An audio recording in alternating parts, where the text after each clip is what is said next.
Hey, is Marie going to cook for New Year's this time? My mother-in-law's immediate reaction was a wave of hands in front of her face followed by laughter. No way, that's impossible. My daughter-in-law couldn't cook to save her life. She's the hopeless housewife who can't even manage a New Year's feast. I handle all the cooking around here. Her laughter grated on my nerves. It wasn't a joke, nor just playful banter. It was a direct insult. I had finally had enough. It was time to stand up for myself. I'm Marie, 28 years old, married just last year. I'm a full-time housewife who actually enjoys cooking, even if my husband's taste is forgiving as long as it's edible. He's kind, and we live in a newly renovated large house with a spacious kitchen island I've always dreamed of. It should be the ideal life. But from the start of my marriage, there's been one problem. My mother-in-law. She fancies herself a culinary expert and sees me as a failure of a wife who can't cook. I could bear it if that's all she thought, but she's the type to make sure everyone hears about it. Just yesterday, she was loudly complaining to the neighbor's wife while I was hanging out laundry. My daughter-in-law can't even cook properly. Oh, it's terrible. I wonder what kind of education she had. My son is so unfortunate. I can't believe it, she exclaimed, her words like barbs that nearly snapped the clothespin in my hand. Enduring her criticisms of my cooking was one thing, but hearing her disparage my parents was intolerable. I held my parents in deep respect, having learned countless lessons from them. Yet my mother-in-law never bothered to understand or appreciate any of that. Instead, she chose to slander me daily. Today was no different. I could hear her sharp voice spreading gossip through the neighborhood. She doesn't even know how to season properly. If I don't cook, there's no flavor at all. Why did my son marry someone like her? The neighbors joined in, adding their own comments. Brad seems to have added tough to his plate. Why don't you teach her? I wish they would just stop, I muttered, my grip on the glass tightening until it cracked in my hand. In the evening when Gregory, my husband, arrived home, my mother-in-law was in the shower. Seeing an opportunity, I decided to share everything I had been holding back with him. Can't you do something about your mother? She's going around the neighborhood every day saying I can't cook. Can't you talk to her, Gregory? As I hung up the jacket he handed me, I opened up about my mother-in-law's behavior. Gregory isn't particularly fond of his mother, and he cares about me, so I expected him to defend me. I thought he would sympathize and say, that must be difficult. But his response was completely unexpected. Well, Mom has always been very particular about cooking, Gregory said, scratching his head and looking troubled. Particular about cooking, I almost blurted out. With all that heavy seasoning. I stared at Gregory in disbelief, but he remained serious. Come on, she's a good cook, right? Well, I don't really know much about good or bad cooking. Anyway, please get along with Mom. That's a wife's duty, isn't it? With that, Gregory left the room. Is this some kind of joke? That thought echoed in my mind. A good cook, a wife's duty. What does that even mean? A rush of frustration surged through me all at once. In truth, though I hate to admit it, my mother-in-law's cooking isn't exactly delicious. She's taken charge of all the cooking for the past year to keep me from doing it, but I've never found it enjoyable. She firmly believes that more seasoning equals better taste. Gregory, raised on that flavor, always finishes his meals without complaint, but I struggle to eat it every day. Consuming such heavily seasoned food isn't good for my health, and I worry it might even dull my taste buds. I managed to finish it somehow, afraid of the repercussions if I left any on my plate. Alone in the quiet of our bedroom, I let out a heavy sigh. The shock wasn't that Gregory didn't criticize his mother's cooking. It's a wife's duty, huh? It was that he didn't take my feelings seriously in moments like this.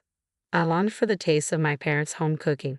As the year-end approached, the anticipation grew. It would be my first New Year since marrying into this household. It's customary for relatives to gather and enjoy a feast prepared by my mother-in-law. When Gregory mentioned this, I couldn't help but silently question, really? But outwardly, I just replied with an "oh."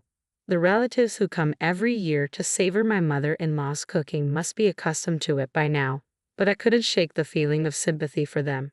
Despite my mother-in-law's criticism of my bland taste and culinary skills, I have confidence in my cooking abilities, instilled in me by my parents. I yearned to cook for everyone and perhaps refine Gregory's palate. With determination, I braced myself to broach the subject with my mother-in-law, knowing it was a long shot.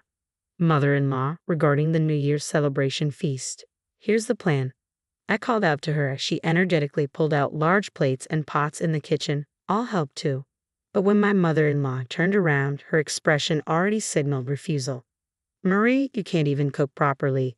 So how can you prepare food for the New Year's celebration? You know that not just our family, but all the relatives will be here, right? That's why I'm saying this. I'm married into this family. It's my duty as a wife to. I argued desperately, but my mother-in-law simply shook her head. No, no. Do you want to create an awkward atmosphere right at the beginning of the new year? Everyone comes for my cooking. We can't disappoint them. If you understand, please don't interfere. I could only suppress my frustration as I watched her back. The new year arrived, and relatives began to gather. There were about 20 of them, more than I had anticipated. Many I hadn't seen since the wedding. Marie, Happy New Year. It's been a while. Are you settling into married life? I greeted each relative warmly, ushering them into the spacious dining room that had initially amazed me upon moving in. The unusually large dining room seemed perfectly suited for such gatherings. Inside, my mother-in-law was already engaged in conversation with arriving relatives. Then, one of them asked, "By the way, is Marie preparing the feast this year?" My mother-in-law's immediate response was to wave her hands in front of her face and laugh. "That's impossible. My daughter-in-law can't cook at all. She's a hopeless housewife who can't even manage a New Year's feast. I handle all the cooking around here," she declared with an unpleasant laugh. It wasn't a jest or a casual remark. It felt like a direct insult aimed at me. I had finally reached my breaking point. "Mother-in-law, please let me prepare the New Year's feast this time. If it doesn't turn out well, you can always make a palate-cleansing dish," I suggested, breaking the tense silence that followed. After a moment, the room began to buzz with murmurs from the relatives.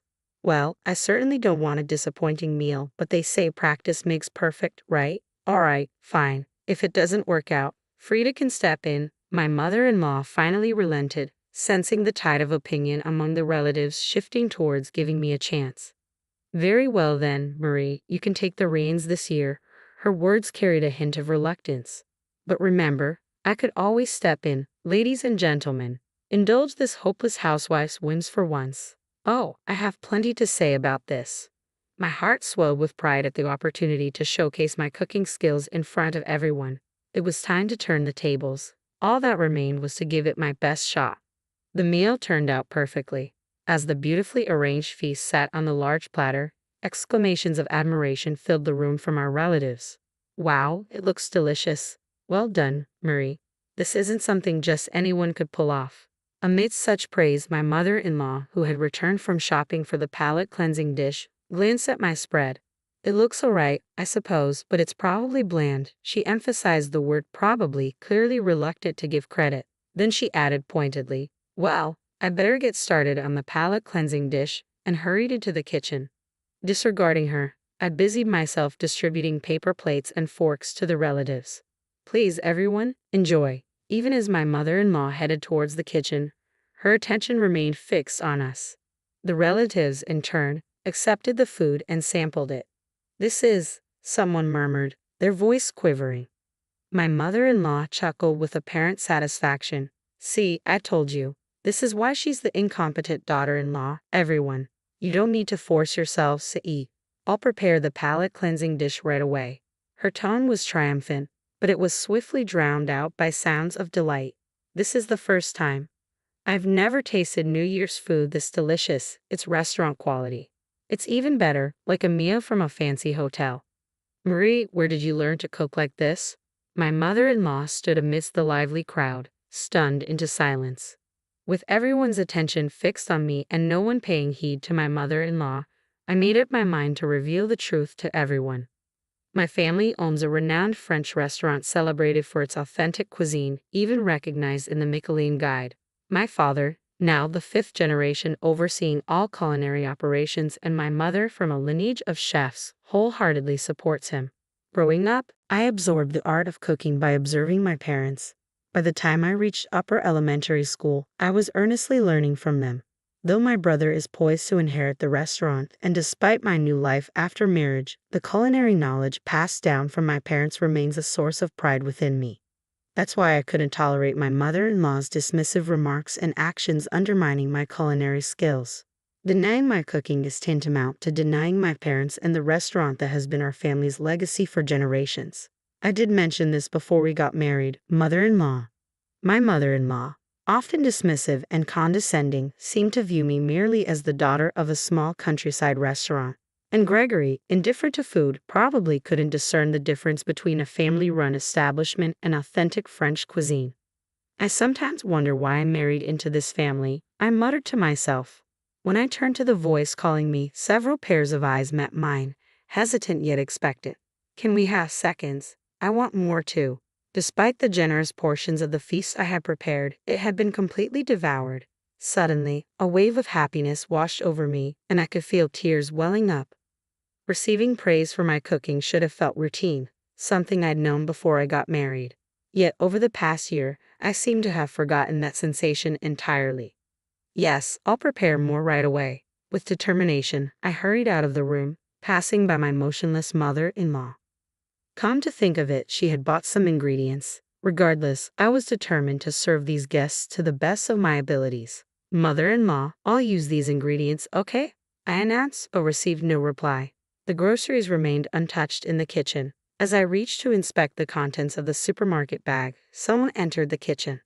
Could you teach us how to cook too? I glanced up to find 5 women standing before me in a line. Their ages spanned from around mine to about my mother-in-law's, but all their eyes gleamed with the same eager curiosity. The food was amazing. We'd love to learn from you.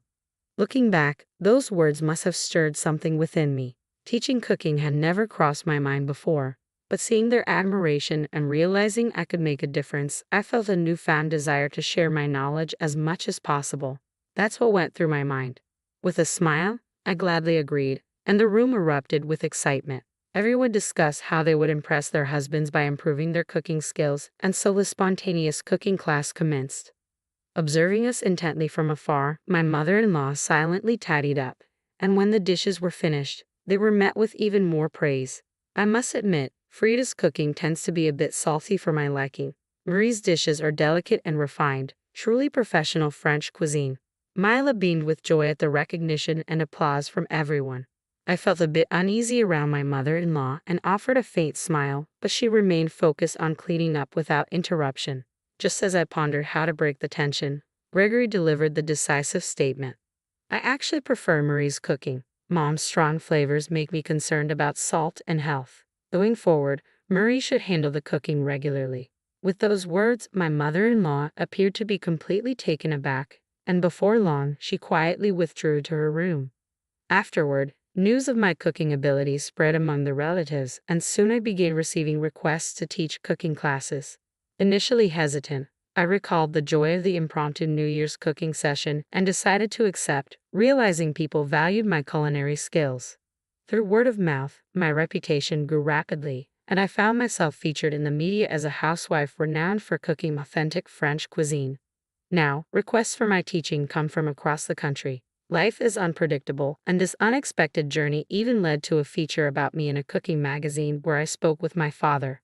As for my mother-in-law, who once spread rumors in the neighborhood about my cooking abilities, she ceased commenting on culinary matters altogether after that day.